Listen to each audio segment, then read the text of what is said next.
All in one நண்பர்கள் அனைவருக்கும் வணக்கம்.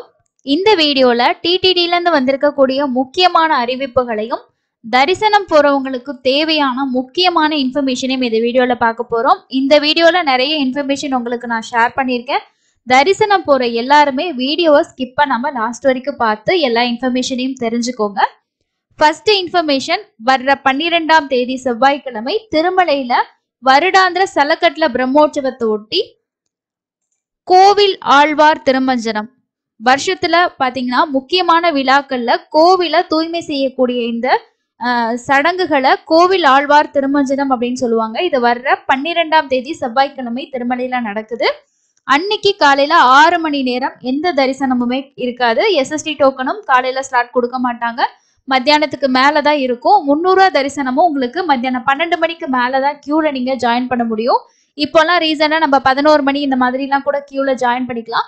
12 மணிக்கு மேலதான் வர்ற 12ஆம் தேதி எல்லா தரிசனமுமே இருக்கும். இதை நோட் பண்ணிக்கோங்க. இது ரிலேட்டடா விஐபி ரெக்கமெண்டேஷன் லெட்டர்ல வரக்கூடிய தரிசனங்கள் ரத்து செய்யப்பட்டிருக்கதா டிடிடி அறிவிச்சிருக்காங்க. ஸோ அதையும் நோட் பண்ணிக்கோங்க. ஸோ இந்த டிடிடி பிரஸ் ரிலீஸ்ல என்ன சொல்லியிருக்காங்க அப்படின்னா, திருப்பதி ஏழுமலையான் கோவிலோட வருடாந்திர பிரம்மோற்சவ விழா வர்ற 18ஆம் தேதியிலிருந்து 26ஆம் தேதி வரைக்கும் 9 நாட்கள் நடக்க போகுது. இதனையொட்டி கோவில் ஆழ்வார் திருமஞ்சனம் எனப்படும் ஆலயம் சுத்தம் செய்யும் நிகழ்ச்சி 12ஆம் தேதி நடக்கிறது. எனவே 12ஆம் தேதி விஐபி பிரேக் தரிசனத்தை தேவஸ்தானம் ரத்து செய்துள்ளது.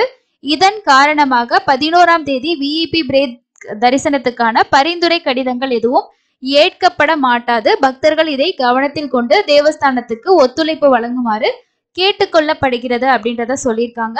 அதனால உங்களுக்கு ரெக்கமெண்டேஷன் லெட்டர்ல போறவங்களுக்கான அந்த ரெக்கமெண்டேஷன் லெட்டர் 11ஆம் தேதி நம்ம சப்மிட் பண்ணோம்னா தான் 12ஆம் தேதி தரிசனத்துக்கு அலோவ் பண்ணுவாங்க. அதனால 12ஆம் தேதி கேன்சல் பண்ணிருக்கனால 11ஆம் தேதி எந்த ரெக்கமெண்டேஷன் லெட்டரையும் அவங்க அக்செப்ட் பண்ண மாட்டாங்க. இது ஃபர்ஸ்ட் இன்ஃபர்மேஷன். அதே போல மற்ற எல்லா தரிசனமுமே மத்தியானம் 12 மணிக்கு மேலதான் அலோவ் பண்ணுவாங்க. நேரடி இலவச தரிசனம், எஸ்எஸ்டி டோக்கன்ல போகக்கூடிய தரிசனம், 300 தரிசனம், இது எதுவுமே உங்களுக்கு மதியத்துக்கு மேலதான் இருக்கும். 12 மணிக்கு மேலதான் உங்களுக்கு இருக்கும். ஓகேங்களா? ஸோ கோவில் ஆழ்வார் திருமஞ்சனம் வர்ற 12ஆம் தேதி திருமலையில நடக்குது. எல்லாருமே ஞாபகம் வச்சுக்கோங்க.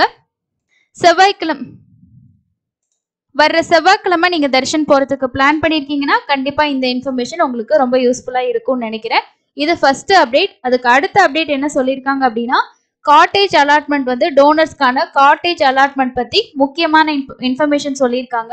இது எதனால அப்படின்னா, பிரம்மோற்சவம் வர்ற நாட்கள்ல எப்படி காட்டேஜஸ் கொடுப்பாங்க. இது ஃபுல் அண்ட் ஃபுல் டோனர்ஸ்க்கான ஒரு இன்ஃபர்மேஷனா இருக்கும். இதுல என்ன சொல்லியிருக்காங்க அப்படின்னா, ஸ்ரீவாரி பிரம்மோற்சவ நாட்கள்ல நேர்ல வரக்கூடிய காட்டேஜ் டோனர்ஸ்க்கு மட்டும்தான் அறைகள் ஒதுக்கீடு அப்படின்ற விஷயம் சொல்லியிருக்காங்க. ஸோ பிரம்மோற்சவத்துக்கு 18ல இருந்து 26 வரைக்கும், சலக்கட்ல பிரம்மோற்சவம் செப்டம்பர்ல நடக்கும். நவராத்திரி பிரம்மோற்சவம் 15ல இருந்து 23 அக்டோபர்ல நடக்குது. நன்கொடையாளர்கள் திருப்பதி பாலாஜி AP.gov அப்படின்ற இணையதளத்துல அறைகளை முன்பதிவு செய்ய வேண்டும் அப்படின்னு சொல்லியிருக்காங்க. அதே மாதிரி அந்த முன்பதிவு செஞ்ச டோனர்ஸ் நேர்ல வரும்போதுதான் ரூம்ஸ் அலாட் பண்ணுவோம் அந்த மாதிரி சொல்லியிருக்காங்க. அது மட்டும் இல்லாம கருட வாகன சேவை அப்போ ரொம்ப ரூம்ஸ் ரெஸ்ட்ரிக்ஷனா இருக்கும். இது நார்மல் பக்தர்களுக்குமே நமக்கு ஆன்லைன்ல கிடைக்காது, ஆஃப்லைன்ல தான் புக் பண்ணணும். அதையுமே உங்களுக்கு டோனர்ஸ்க்கு சொல்லியிருக்காங்க. ஓகேங்களா? ஸோ இந்த அப்டேட் ஃபுல்லாவே யார் யாரெல்லாம் காட்டேஜ் டோனர்ஸோ அவங்களுக்கான முக்கியமான ஒரு அப்டேட்டா கொடுத்துருக்காங்க. அதுக்கு அடுத்த முக்கியமான இன்ஃபர்மேஷன், இன்னைக்கு காலையில நான் உங்களுக்கு ஒரு வீடியோ ஷேர் பண்ணியிருப்பேன். ஆந்திரால இன்னைக்கு காலையில சந்திரபாபு நாயுடு அவரை கைது செஞ்சனால பஸ் எல்லாமே போகல அப்படின்னும் போது பயணிகள் ஸ்தம்பிச்சுட்டாங்க.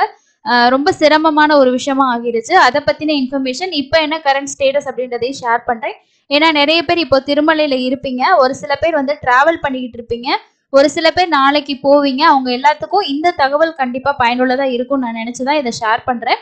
சந்திரபாபு நாயுடு கைது விட்டு 7 மண்டலங்கள்ல 144 தடை உத்தரவு போட்டிருக்காங்க. இதை பத்தி வந்திருக்க நியூஸ் என்ன அப்படின்னா, ஆந்திராவில் சந்திரபாபு நாயுடு கைது செய்யப்பட்டதை கண்டித்து தெலுங்கு தேச கட்சியினர் கண்டன ஊர்வலங்கள், சாலை மறியல், தர்ணா போராட்டங்கள்ல ஈடுபட்டிருக்காங்க. உருவ பொம்மைகளை தீயிட்டு கொளுத்தினாங்க. அதுக்கப்புறம் வாகன போக்குவரத்து நிறுத்தப்பட்டதோடு ஆந்திரா முழுவதிலும் கடைகள் அடைக்கப்பட்டு முழு பந்த் நடந்ததா சொல்லியிருக்காங்க. மாநிலம் முழுவதிலும் லாரிகள் ஊர்கள்ல எல்லையில் பல கிலோமீட்டர் அளவுக்கு நிறுத்தப்பட்டிருக்கு. மாநிலம் முழுவதிலும் பஸ், லாரி, கார் உள்ளிட்ட அனைத்து வாகனங்கள் போக்குவரத்தும் நிறுத்தப்பட்டதால் பொதுமக்கள் கடும் அவதிப்பட்டனர். இதனால் பொதுமக்களின் இயல்பு வாழ்க்கை பாதிக்கப்பட்டது. இந்த நிலையில ஆந்திர மாநிலம் உய்யூர் வருவாய் கோட்டத்துக்கு உட்பட்ட 7 மண்டலங்கள்ல வரும் 15ஆம் தேதி வரைக்கும் 144 தடை உத்தரவு வந்து பிறப்பிச்சிருக்காங்க.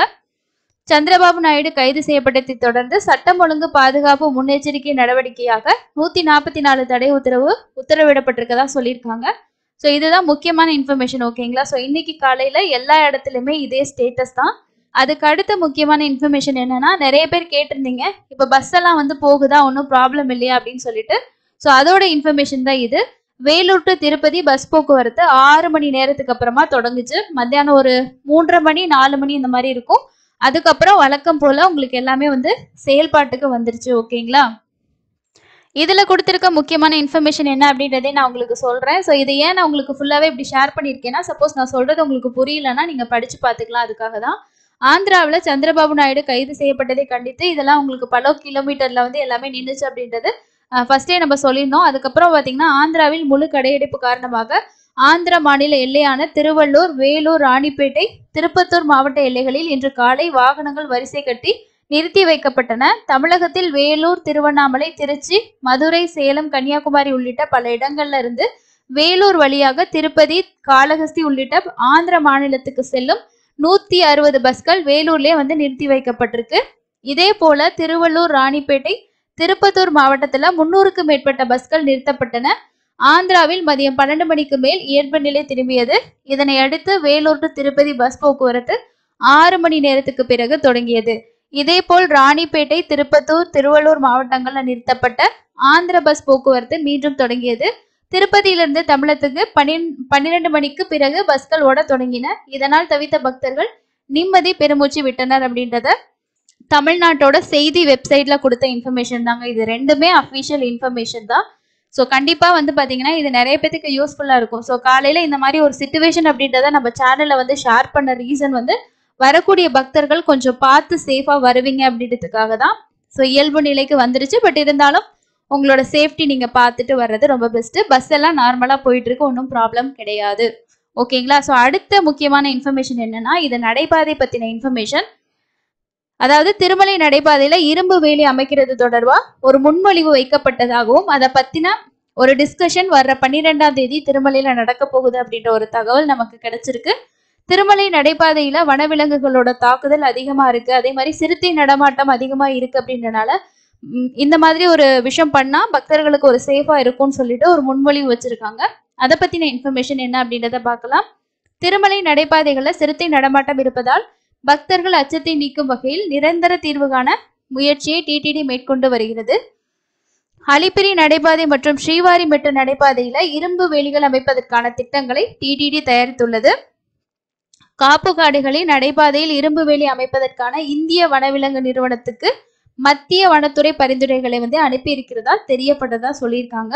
திருமலை நடைபாதையில் சுற்றி திரியும் சிறுத்தைகளால் பக்தர்களின் அச்சத்தை போக்க நிரந்தர தீர்வு காண டிடிடி நடவடிக்கை எடுத்து வருகிறது. அலிப்பிரி நடைபாதை மற்றும் ஸ்ரீவாரிமெட்டு நடைபாதையில் இரும்பு வேலி அமைப்பதற்கான திட்டங்களை டிடிடி தயாரிச்சிருக்கதாகவும் இதை பத்தின ஒரு டீட்டெயிலான ஒரு ரிப்போர்ட் வந்து கொடுத்துருக்கதா வந்து சொல்லியிருக்காங்க. ஸோ இது தொடர்பா அவங்க வந்து அக்செப்ட் பண்ணிக்கிட்டாங்க, இவங்களோட இந்த வடிவமைப்புகளை வந்து ஏற்றுக்கொண்டாங்க அப்படின்னா வேலி அமைக்க தயாராக டிடிடி உள்ளதாகவும் தெரிவிச்சிருக்காங்க. ஸோ இது கண்டிப்பா நடைபாதையில போறவங்களுக்கு ஒரு மகிழ்ச்சியான செய்தியா இருக்கும். பட் இதை பத்தின கம்ப்ளீட்டான டிஸ்கஷன் முடிஞ்சதுக்கு அப்புறமா என்ன முடிவுகள் எடுக்கிறாங்க அப்படின்றத பத்தின அப்டேட் வந்துச்சுன்னா கண்டிப்பா ஷேர் பண்றேன். இது இப்போ நான் உங்களுக்கு ஷேர் பண்ண இன்ஃபர்மேஷன் எல்லாமே நியூஸ்ல ரிலேட்டடா வந்திருக்கக்கூடிய தகவல், உங்களுக்கு தரிசனத்துக்கு பயனுள்ள தகவலா இருக்கும். அதே போல இன்னைக்கு வந்து திருமலையில தரிசனத்துக்கு பக்தர்களோட கூட்டம் கொஞ்சம் அதிகமா தாங்க இருக்கு. நாளைக்கும் இன்க்ரீஸ் ஆகிறதுக்கு வாய்ப்பு இருக்கு.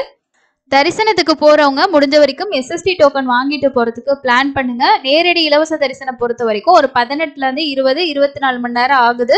300 ரூபா தரிசனத்திலுமே இன்னைக்கு கொஞ்சம் கூட்டம் இருந்துச்சு அப்படின்னு சொல்லியிருக்காங்க. அதே மாதிரி புஷ்கரணி குளம் வந்து ஓபன் பண்ணிட்டாங்க. அங்க பிரதர்ஷனம் போறவங்க நோட் பண்ணிக்கோங்க. ஸோ இதுதாங்க இன்னைக்கு இருக்க முக்கியமான அப்டேட். கண்டிப்பா இந்த இன்ஃபர்மேஷன் எல்லாமே உங்களுக்கு ரொம்ப யூஸ்ஃபுல்லா இருந்திருக்கும் அப்படின்னு நான் நினைக்கிறேன்.